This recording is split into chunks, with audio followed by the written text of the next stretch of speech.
Value अभी भी आपको दिखती है बावजूद इस तेजी के? चल जी, चैलेंज हमेशा रहता है कि जब खरीदारी करने की बात आती है कि इसमें कितनी वैल्यू है या डीप है कि नहीं। लेकिन मैं इस उससे संदर्भ में एक ही चीज समझ पाया हूं कि अगर आपको कंपनी महंगी नहीं लगती और आगे की ग्रोथ विजिबिलिटी अच्छी है तो उसमें वैल्यू दिखती है। तो उस लिहाज से जो पहली चीज मेरे उसमें लिस्ट में आई वो थी टाटा पावर। अब ये आपको ख्याल हो कि इसमें कई बार खराब न्यूज आई। कभी मलेशियन वो सॉवरेन फंड के साथ जो अरेंजमेंट था इनका इन्विट्स का वो नहीं हो रहा था, कभी कोई कंपनीज के मर्जर की बात आई। तो जब भी इसमें टाटा पावर में गिरावट आई है उसमें बाइंग आई है। उसका रीजन है कि जो ये कंपनी आपको ऑफर करती है ये क्या करती है।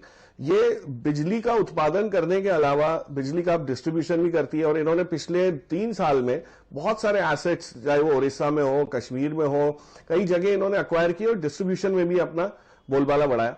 थर्ड चीज ये करती है, रिन्यूएबल एनर्जीज में इसका बहुत बड़ा फोकस है। तो जिस दिन ये रिन्यूएबल एनर्जी जो सोलर साइड का जो बिजनेस है इसको अलग करके कुछ बनाने की कोशिश करेंगे तो उसका भी इनको वैल्यूएशन बहुत अच्छा मिलने की उम्मीद है। और चौथी चीज जो ये charging station, charging infrastructure, Kevadia colony Gujarat में इन्होंने एक पायलट प्रोजेक्ट किया जहां पे टाटा मोटर्स की ही गाड़ी को चार्ज करने की जो चेष्टा करके इन्होंने एक पहल की है।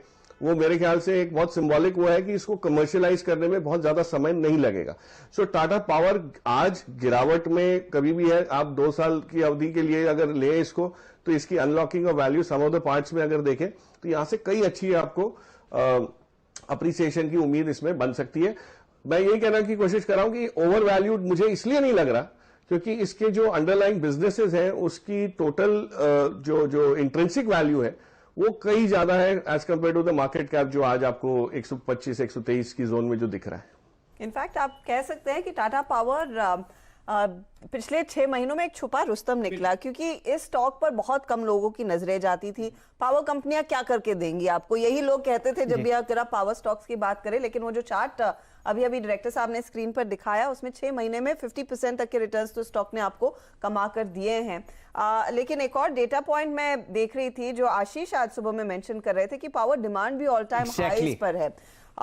200 गीगावाट्स के लेवल्स को पार करना ये कोई मजाक नहीं है, स्पेशली जहां पर हम कहते हैं कि भारत में कई ऐसे इलाके जहां पर बिजली पहुंची नहीं है। तो डिमांड इतनी ज्यादा बढ़ रही है। ऑफ कोर्स टाटा पावर भी अपने ओवरऑल ग्रिड को काफी मजबूत कर रहा है, एक बहुत बड़ा खिलाड़ी रहेगा इस बिजनेस में। साथ ही साथ एक इंटरेस्टिंग थीम ये है कि ये ग्रीन एनर्जी की तरफ आपको बढ़ते हुए दिख रहे हैं। चाहे इतना कंजम्पशन, इतना प्रोडक्शन ना हो ग्रीन एनर्जी का जितनी इनकी इंस्टॉल्ड कैपेसिटी है, लगभग 4.1% भारतीय अर्थव्यवस्था का जो पावर प्रोडक्शन है वो आपको करती हुई दिखती है टाटा पावर कंपनी। और लंबी अवधि के लिए 1 या 2 साल के लिए दीवान साहब यहां पर मोहर लगाते हुए दिख रहे हैं 123 रुपए के आसपास।